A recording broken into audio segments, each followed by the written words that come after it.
Hey, how's it going, everybody? Welcome to the Suburban Sideshow podcast. Today, we're going to talk about why I think the moon landing was a complete hoax. Let's get into it.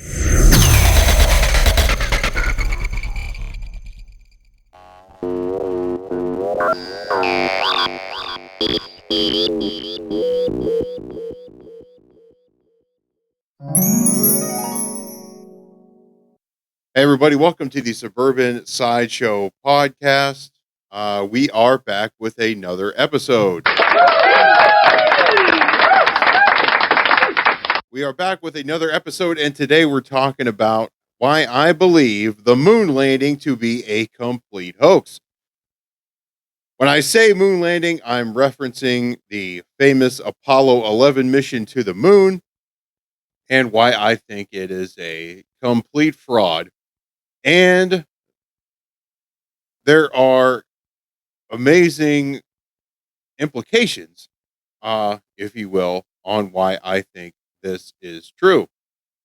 The famous Apollo 11 mission featured astronauts that claim to have walked on the moon and an entire NASA government program which purported this crazy hoax.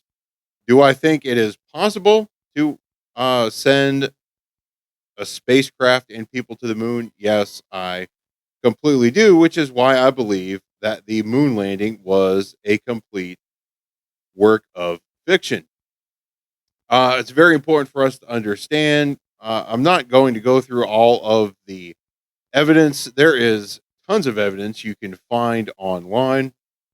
That is not the focus of this discussion today. The reason why I think it is a complete hoax is because it contradicts the complete nature of humanity. See, when humanity explores a new place, they figure out a way to set up civilization. So when we think about this, when we think about that point, think about what humans have done throughout history. I can cite references that are basically hundreds of uh, ocean expeditions, ship where shipping expeditions where people loaded onto ships looking for a better life in a new continent, namely this one in America. But throughout history, people have explored oceans, explored new lands, and they didn't do it for some supposed race to get there. Really, they were looking to explore and set up shop. So, in recent history, I think about the Lewis and Clark expedition in from May 14th, 1804 to September 23rd, 1806, which lasted about 2 years. The purpose was commissioned by President Thomas Jefferson, and the primary goals were to explore the first to explore the newly acquired Louisiana Purchase. The Louisiana Purchase was a land deal where we bought land from France, and it was 828,000 square miles, basically the western part of the United States, west of the Mississippi. The land deal doubled the size of America, and Lewis and Clark, despite the unknown factor of traversing very dangerous terrain, not only that, very dangerous inhabitants, helped us expand the United States. The treaty for the Louisiana Purchase was signed on April 30th, 1803. Though negotiations were completed around May 9th, and the formal transfer of authority occurred on December 1803. Now, when we think about what we invested in this, the United States paid France $15 million for this territory. This was a combination of $11.25 million in direct payment and the assumption of a $3.75 million in claims by American citizens against France. This amounted to a remarkable price of roughly 3 to 4 cents per acre. So back in those times, $1 million was quite a bit of money. We paid $15 million for basically the western part of the United States. So just to give a little bit more facts and figures about the Louisiana Purchase, the purchase encompassed an estimated 128,000 square miles, about 530 million acres of land west of the Mississippi River. This vast territory stretched from the Mississippi River to the Rocky Mountains and from the Gulf of Mexico to the Canadian border. So the entire western part of what is now the United States. It was one of the most strategic and important things to happen to the United States, not only because it doubled in size, but it also increased our uh, strategic importance as well. It secured the control of New Orleans and the Mississippi River, and what that was important for our American trade and transportation.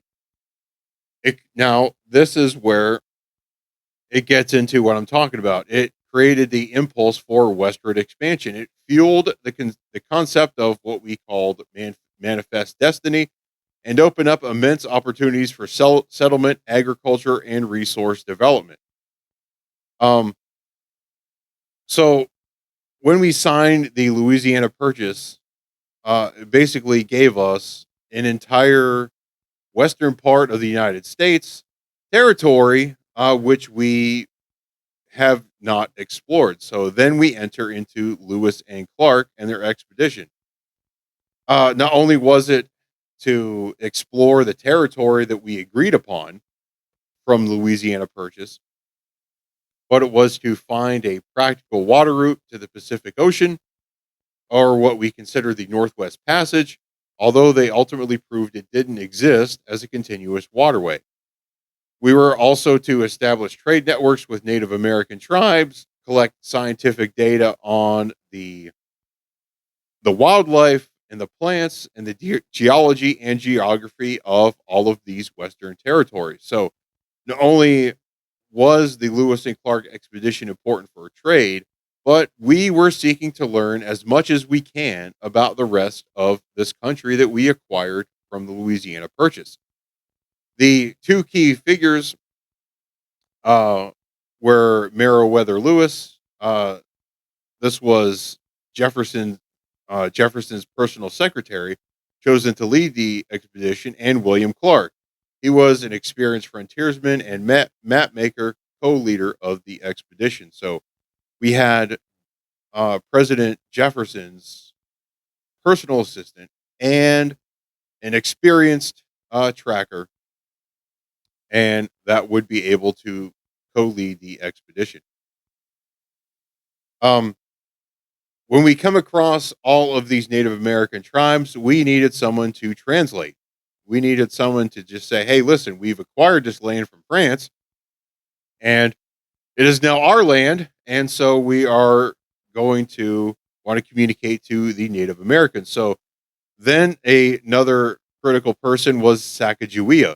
Sacagawea was a Shoshone woman who served as an invaluable interpreter and guide for the expedition, particularly through the Rocky Mountains. She traveled with her infant son, John Baptiste. York, William Clark's enslaved African American man who played an important role in the expedition and was often a source of fascination for the Native American tribes they encountered. So they had this team of people that could communicate, or at least try to communicate to them, that uh, this is now our land. Uh, so much could go into that as well. But it was a team dedicated to researching and looking at all of this to see where all of these resources are and the importance of the land that we had just possibly stolen. So they faced a lot of challenges. First, a harsh environment. I mean, we're looking at extreme weather conditions, Unforgiving terrain, including mountains and vast plains, and treacherous waters, rivers with strong currents, rapids, and waterfalls. I've been uh, in some places on the western part of the United States, and it can be a very unforgiving environment, disease, and injuries. Now, this is a time in the early 19th century when medical advancements are extremely rare.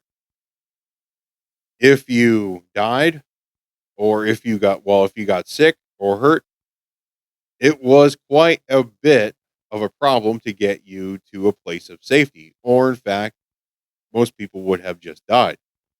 Members of the Corps suffered from various illnesses like dysentery and boils, injuries, and insect bites, especially from mosquitoes.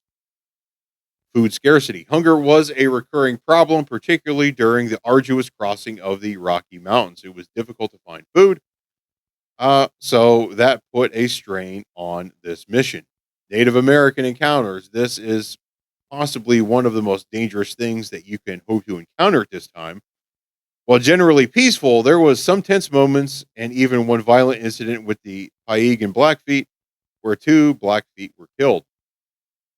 So I would say that this expedition was made even more dangerous because of the Native Americans who weren't exactly that excited that this group of people were claiming that their land was uh, under the ownership of the government of the European governments in the East.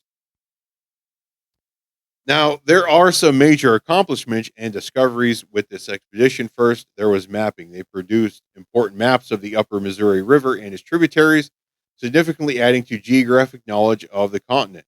Scientific documentation. Lewis and Clark documented hundreds of new species of plants, at least 178, and animals, at least 122, previously unknown to science, including the grizzly bear, prairie dog, pronghorn, and mountain goat. They also made the first systematic record of the meteorology of the West.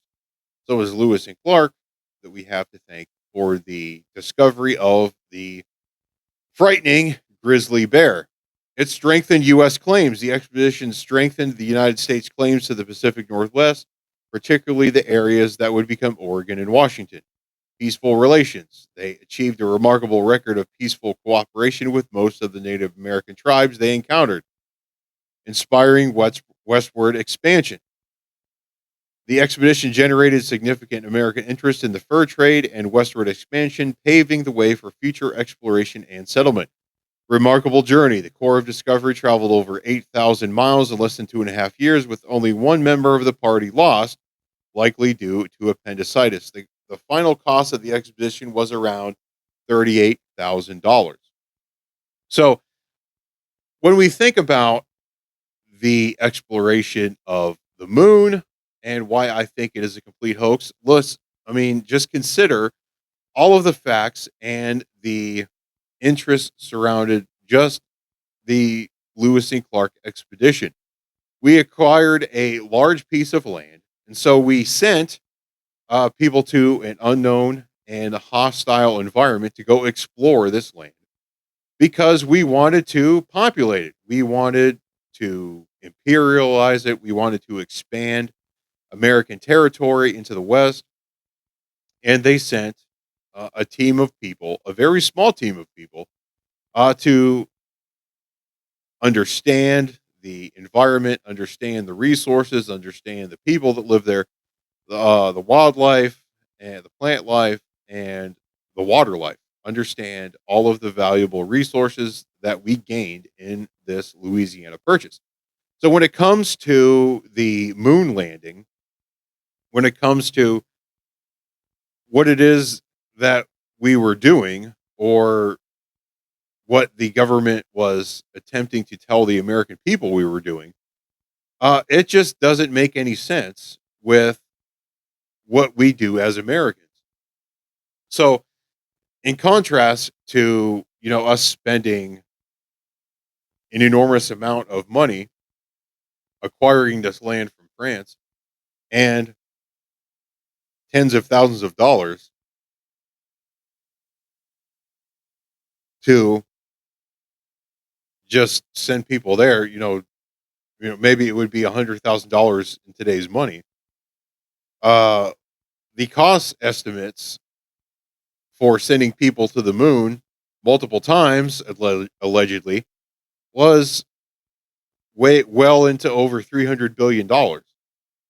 So explain to me, if the moon landing was true and that this was supposed to spark all of this advancements in science and technology, why do we spend way like 100 times more to go land on the moon, walk around for the cameras, and yet nothing ever came out of it? Now, the anti moon hoaxers will say, oh, we have moon rocks and all this kind of stuff. But the evidence just doesn't line up. Uh,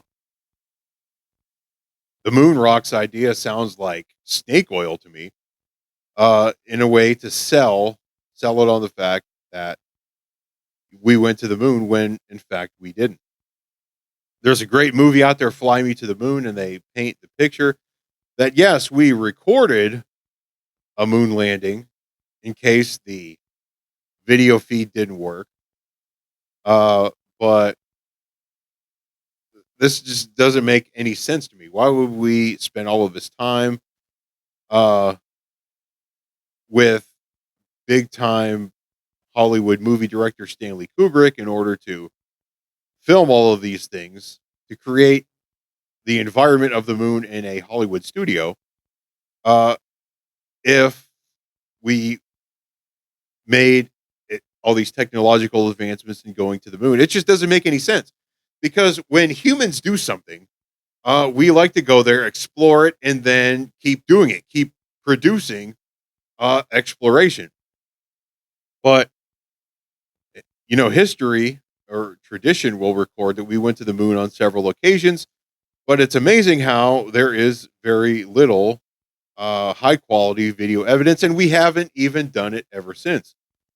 So that to me is the biggest argument that I have for why I think the moon landings are a complete fabrication and a complete hoax. Because if we are going to study anything in science, if we are going, well, science, if we're going to study science and study the world around us in hopes of making all of these technological advancements, but we don't continue to explore, we don't continue to advance science, then to me, this is complete bogus.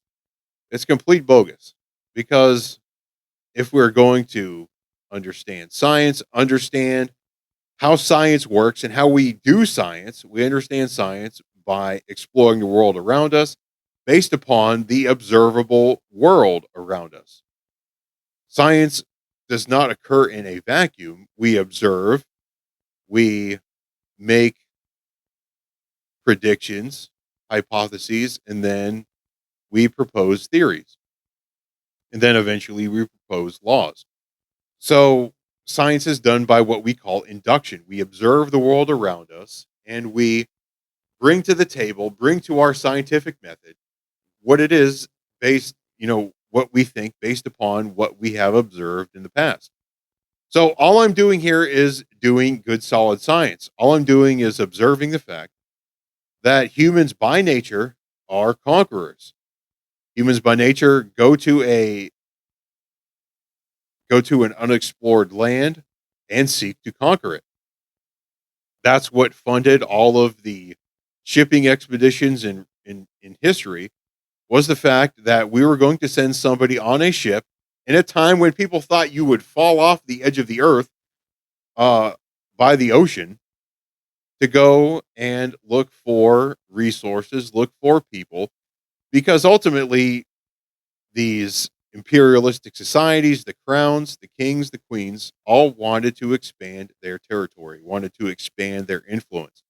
But yet, when it comes to the moon landing, uh, we go once in a big way. There's footage, allegedly, of this moon landing. Other Apollo missions are sent to the moon to walk on the moon, yet there is no video evidence of any of this. And the moon program was shut down. So now we have ding dongs like Elon Musk going out there saying we need to go occupy Mars. And there's this big interest in going to occupy Mars. I got an idea. How about we go to the moon, see if that can be done for real this time, given all of our technology, all of the cameras that we have, and let's finally put that argument to rest. Because will tell you, and I will tell you that I do not believe the moon landing was true because we have all of this amazing technology, the rise of AI, the rise of all of these different things, which is supposed to make our life better. In fact, it seems to be making our lives worse here on Earth. Let's go do something cool. Let's go explore the actual moon. And until we do that, we're never going to be able to occupy Mars. We're never going to understand the moon. So to me, it seems a little silly that people believe people believe that we went on the moon. We did not go on the moon. Uh, if we're going to be doing good science, looking at the science not only of the limited amount of evidence, uh, that we should be looking at also the aspect of the science of psychology. So, how in the world can humans, in one sense, want to conquer every single kingdom in the entire world, yet when it comes to the moon, once is good enough, and we don't need to explore. Here's a few rocks to put your conspiracy theories at ease. Well, I am not buying it. I don't buy it. So that is my reason why I think the moon landing was a complete hoax because humans, we want to travel, we want to explore, and we want to stay where we travel and explore. We, throughout history, traveled to tropical destinations and we've stayed there. We've set up resorts at tropical climates. So when it comes to this issue of the moon landing, I think it is a complete hoax because, as we just see from the Lewis and Clark expedition, it just doesn't make any sense. That is just one big example in what I consider to be modern historical times of humans wanting to explore, wanting to go, wanting to expand. And then the moon landing comes around, and wow, guess what? It's amazing how we don't want to explore, expand on a territory that no one has claimed. No one has claimed the moon. If we want to expand, if we want to be actual imperialists, let's set up more than just an American flag on the moon.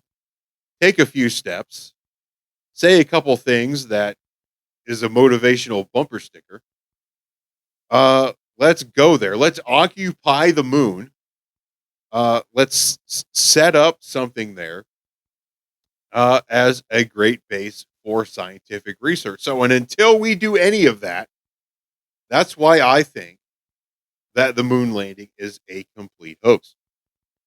Uh, so I know that Elon Musk is going to be dying to see my thoughts on the moon landing hoax and the stupidity of going to occupy Mars.